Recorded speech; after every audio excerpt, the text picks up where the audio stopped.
Okay, so I'm Ann, back again. So the governing documents for Sewage Right to Know include the Connecticut General Statutes, which has the Sewage Right to Know language in it, the regulations of Connecticut state agencies, which includes your permitting and your reporting requirements, your NIPDES permit, and any Connecticut deep memos that we've issued. And so the first part of this, with our new system, I'm not going to go into the history because all of you that have taken my class before, we went through the history ad nauseum. So the first part of this is the subscriber agreement. So with our new system, you're required to submit a subscriber agreement. The subscriber agreement is available on our website. There's a little picture of where it is. You come into the website, you go to Authorize Electronic Reporters, and you download. Probably the Word one's easier. And then there's an instructions page. And the big thing to remember is that the signatory authority must be either the chief elected official of the municipality in which the wastewater treatment system operates, or the WPCA chairman. There are exceptions. We're not talking to UMDC or GNWPCH. There are exceptions to how we figure out who the signatory authority is, but for 99% of you guys, it's either the chief elected official or the WPCA chairperson. So you come down and fill this out. The company name is whatever your wastewater treatment plan is. The business ID, you wouldn't have one. And then, because this ID is, this form, if it looks familiar to you, is because it looks just like the NetDMR form. So for us, it's the company name is the WPCA, the Secretary of State Business ID, you don't have one, the signatory authority name, that chief elected official or WPCA chairperson with some exceptions. We need their email address and phone number. And then you're supposed to fill your name in on each one of these lines and what WPCA you work for. And that also goes for the subscriber agreement. Each person that's going to fill out forms and submit them electronically must fill out a subscriber agreement. Each one of those subscriber agreements has to have that Form 2 that shows that you're allowed to report for your WPCA. Now you can give me 20 reporters with one signatory authorization form, and that's fine. But if you're going to add new guys, I need another signatory authorization form. And we had a couple missteps, but we seem to all be getting that now. So, and there's a lot of responsibilities, just like with your NetDMR. You're going to put in good information. You're not going to lie. You're logging in with your username and ID. You're not sharing your user login identification information with anyone else. And if there's any discrepancies, you call me and we figure it out and fix it. If a subscriber or reporter ceases to represent the regulated authority, you have to let us know. Like you guys, some of you jump around from place to place to place to place. When you let Craig know that you're no longer an operator for WPCA, shoot us an email at deep.sewagerightoknow@ct.gov and let us know that you're no longer reporting for that municipality too. Because sometimes I know before Craig knows before me. We just like to keep it updated. So training and going live. This is a new step with this system that kind of caught you all off guard. Once you give us this subscriber agreement, we put it into a system and we shoot you out an email, and you wind up going to log in at this place that looks like QSend Academy. This is not available from the QSend Academy website. You have to have the link. You have to have the login credentials. And then you take what does it take, like 20 minutes, guys? 20 minutes? It's pretty easy stuff. It's an overview of the system. And then when you're done, you can print a transcript if you wish, but you must click on and fill out the form. This is Deep Notification Form. Once you fill out that form, it automatically comes to us. We log it into our system that we received it, and boom, you get your credentials and you're live. Seems pretty easy? Let me tell you. Nothing's ever easy, right? So you fill out the information, it comes to us. Here's mine when I filled mine out.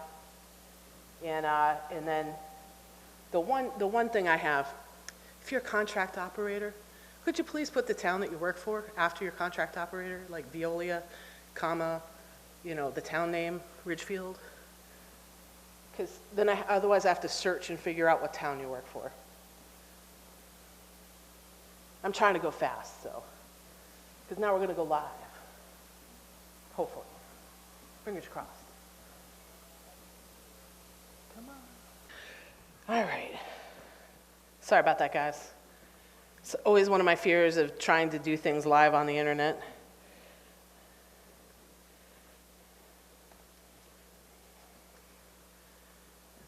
I can't spell my own name today.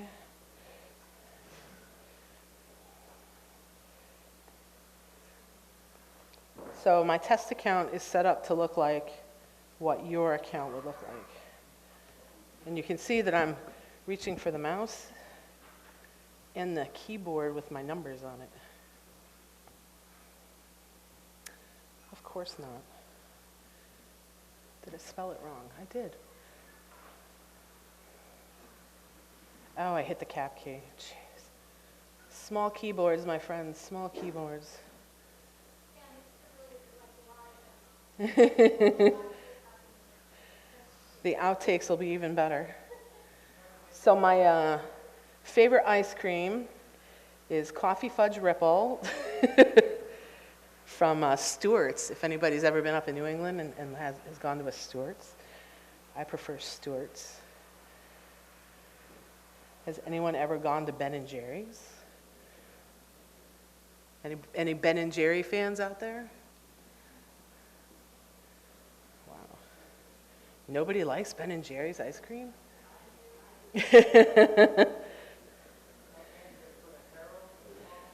Harold's in Boston. All right, we're in. No, don't remember it. He can't have my username and password. So when you guys log in to the new system, you should automatically come to the service requests area.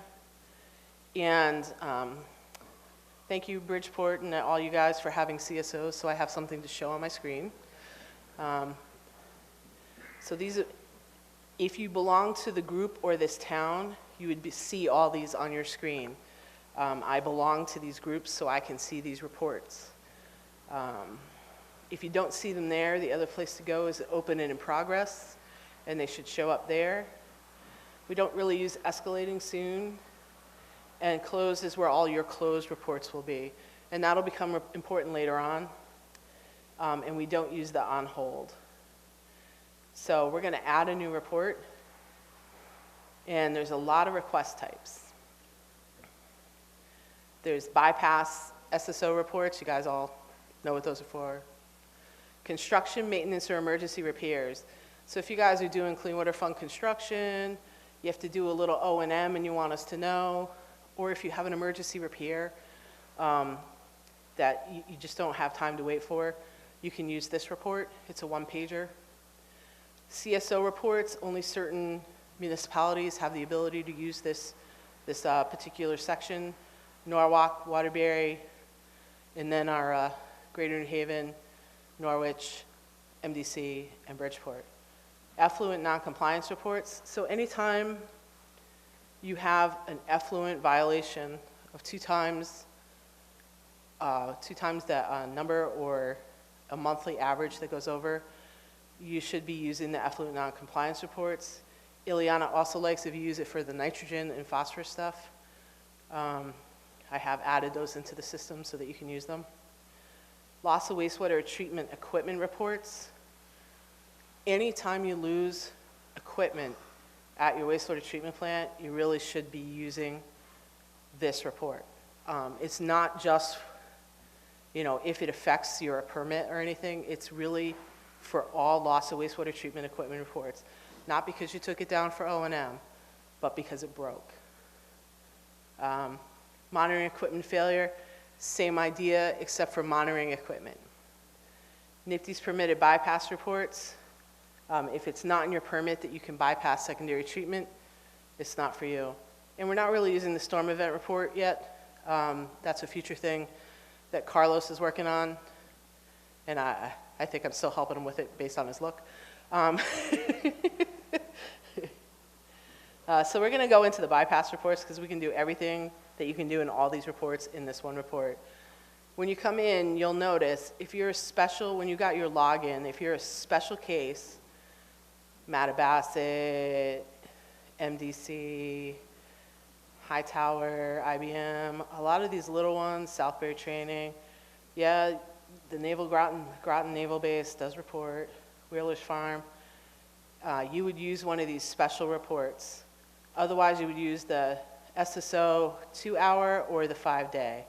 Normally, you would start with the 2-hour report, but like we always used to tell you, if you know all the information and the incident is over, you can use the 5-hour report, just fill it out once and be done. So I'm going to log in as Wheeler's Farm because they've never submitted anything, and it'll make it easier for me to go find it and get rid of it. The comment section, we use this, and you guys can use this too, to let us know of any extraneous things that are happening. It's a good place to document things. The private notes we don't really use. We don't really send you private notes. Reporting utility, you go down and pick your utility. The incident type is always going to be sewage bypass for SSOs. It's different for some of the others. The weather conditions, is it raining or isn't it? Big one. I'll choose raining. Ooh, it could be snow melt. I forgot snow melt. Only because it hasn't snowed this year, really, for us. So. The date the bypass began, it's funky because once you pick the date, you go to pick the time, it's in 15-minute increments. Does it really matter? No, it doesn't matter to us. Pick the closest 15-minute increment.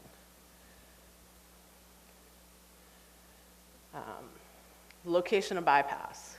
So if you guys have a location that's not on this list and you want me to add it, let me know. I can add it. I'm moving away from the microphone. I apologize. So is it at the treatment plant? Did it happen at a pump station, a sewer main, a manhole, lateral public, lateral private, or a basement? So if it happens in a homeowner's lateral, and actually, let me back up one step. Lateral public is used in Bridgeport, and I'm not sure anywhere else in the state because they have public laterals that go down the street and connect houses. A little weird, but that's how it happens in Bridgeport.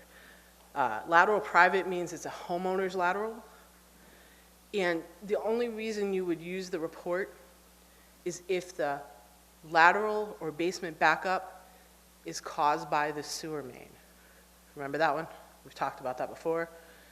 So if the sewage backup is caused by the sewer main on the street, then you have to report it and you would use lateral private for lateral or basement. So I'm going to say it happened at a manhole. So for me, it's not a private backup.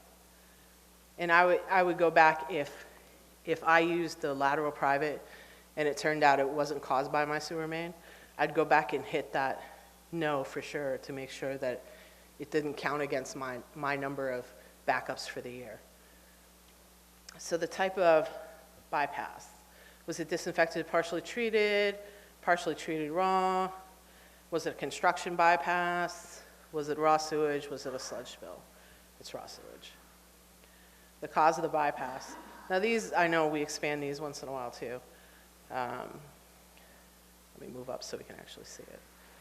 Or I can see it on here. Oops, wrong one, look at me.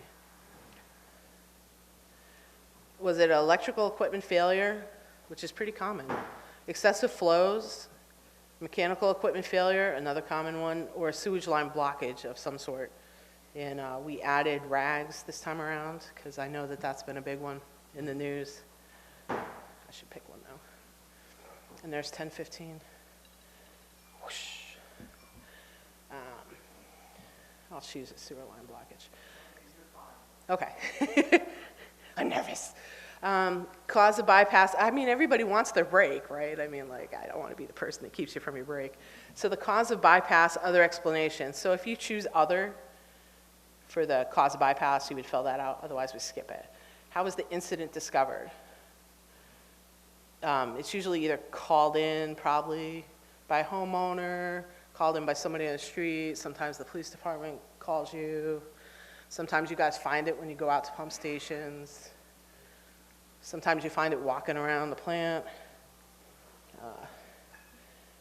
I'm just going to type because of him. Estimated quantity or rate of discharge. So we changed this to rate of discharge because at a pump station, if you know the rate of discharge of the pump, but you don't know how long it's been going yet, you can just fill out the rate of discharge and let this one go. So it could be 5 GPM in that case for a rate. Ooh, my typing skills are not on par today, guys. So how is the estimated quantity? So that's the rate of the pump. So that's what those two do. So did it reach a water body? And this becomes important with the new sewage right to know law that got enacted in 2021. If you click yes, it reached a water body. Tell us the water body name. It's my pond. So now you also need to give us a hint of how and when you notified the chief elected official and the local public health personnel of the town in which the bypass occurred, plus any downstream towns that might be affected. So that was the part of the new 2021 update in the Sewage Right to Know law. So that's what this is capturing. So if you click yes, and you don't tell us how the CEO was notified, if these records get FOIA'd, it's going to look bad for you that you didn't notify the downstream person, unless hopefully you have some other means of showing that you notified them. We always recommend emailing. Creates a paper trail, right? So I emailed, whatever, 10 o'clock. So the closest address or manhole. So because I chose a manhole, this one is for you guys. So you know where it was, so I know that it's manhole 123B. So I know where it is. I clicked the 5-day report so we can see everything at once because there's some tips and tricks we want to go through at the end. So I'm not going to fill out the bottom yet, but it's pretty much similar with the date and time. The final quantity or volume, you can put an approximation in, but they're really looking for a final number. You don't want me making up a number at the end of the year, which is what I'm doing right now as I'm doing the CSO annual report. Please put in a final volume. How was the final volume determined? Was it square area? Was it buckets? Was it vac trucked? And how was the incident resolved? You vac trucked it, you cleaned it with bleach, whatever. And down here is where we would put in, typing with that light in my face is fun. Because I'm using Willers Farm, I would type in their address. I make sure that the side city matches, and I can go ahead and submit this. The who section, some of you fill out the who section, some of you don't. I'm not going to be mad if you don't, because I already have who submitted it. If you want to keep filling that out, you can. It's not a required part of the... So there's no submit button. So you're like, where's the submit? The submit is save. I hit save. I hit save, it's submitted. Now some poor guy down in is getting a report that I put in somewhere. So I've saved this. So if I go back, I should be able to find it. Nope, because I'm not in my service requests. So here it is, it's the top one. So if I want to open that up for the next part of the report, I would just double click on it and it opens. You can change this to a 5-day report. I already made it a 5-day report. But other things you can do with this, I can add actions, an activity. And some of you have received these activities from me. I have some general ones, but the activity could be clean up truck delayed. And then if I hit notify submitter, the person who actually entered the report first would get a copy of my activity and see it adds my activity into the history. So you have a copy of what changed. So if you have a report that's open for more than 24 hours and you want to do an update, the quickest way to do it is to go into actions, like bypass still occurring. Thank God spelling doesn't count. Yeah, I know, it needs 2 R's, whatever, 2 C's. And now you have that 24-hour update that's also required as part of Public Act 2142, which went into effect in 2021.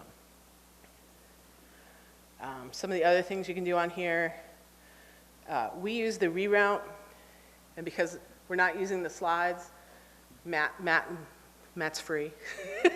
I used one of his examples. Somebody in his town, when they inputted their report, inputted it in the wrong town. And if you do that by accident, call us, because we can reroute it back to you so that it's yours. We also use that in a case where one town has a force main that goes through another town, and they had a spill. And because they used the correct address with a different town name, we had to go in and reroute that report back to them so that they were able to see it. So we use that more than you. You guys really won't use that. We don't use the link at all or on hold. But then there's close. Some of you really forgot to do close this year, and I can't tell you how many of these I had to go back in and close. So you hit actions, you hit close, and then did the event end? That's probably the most common one. We don't really use duplicate anymore. We'll open it and reclose it. We don't rescind anymore either, so the event ended. I don't have to put any comments. I can just close the report. And why is that important? Because now once I've closed the report, oh shoot, I forgot to finalize the report. Did I go in and put it in date and time?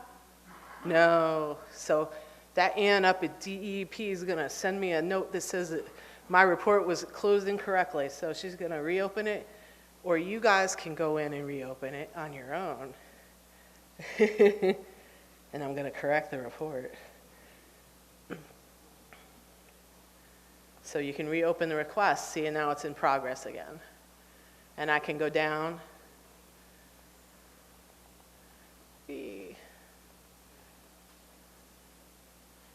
And now I can finish editing this report that I forgot to finish editing.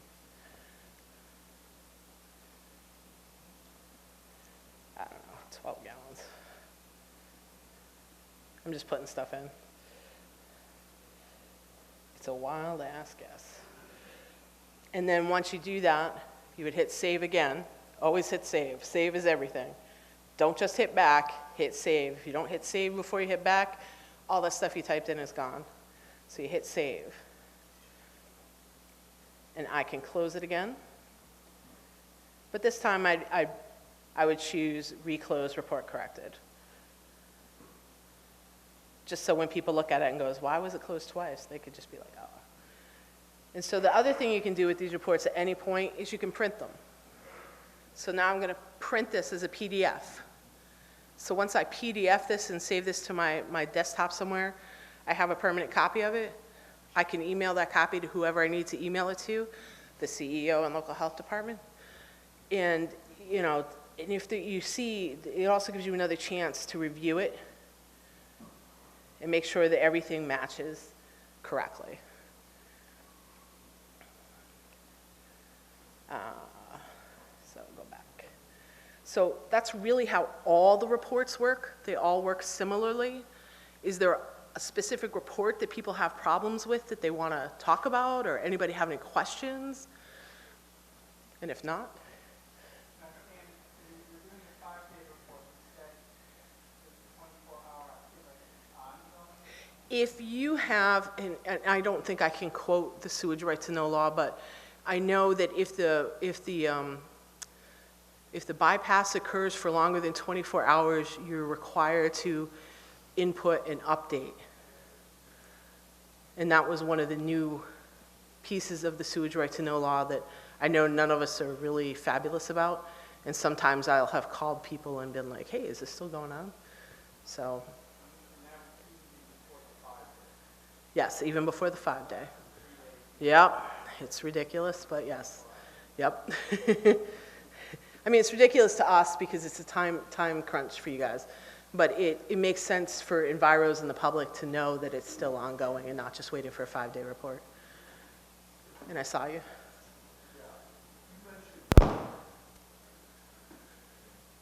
First reporting to your chief CEO official, and then you said about reporting any community downstream. I mean, Yes. how far does that go? I mean, I have no magic answer for that. We have had many discussions Yeah. with, especially MDC, like how far downstream does it I flow? never even counted that many communities. Yeah, I'm no, into- you know, yeah. unless you do a dye study at high flow, you will not know. So use your best judgment. If Okay. 3 towns down has a public beach, you probably want to let them know. Greater New Haven. Upstream and around the breaker and, but, because this is one way that you guys can, kind of put your face out there. Look, we're trying to do all this great good for the public, so it's an email.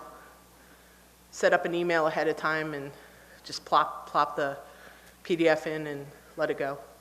Well, now I'll just share, because, right before the holiday, my birthday's on Christmas, and I flashed up on Ann's screen and Carlos's screen on the 23rd from that last event, and they were very helpful, and we got through it. But, with your chief elected official, Facebook and Twitter are the way that they're notifying the residents. So you don't have to give a lot of details, because they might just tweet it or put it on a Facebook post, and that meets the criteria for the public notification. Right, and we also have a Twitter page that we post larger spills to, so. Mine it's only 140 letters, so it's not very involved. Does anybody else have any questions? Y'all just waiting for the next presentation?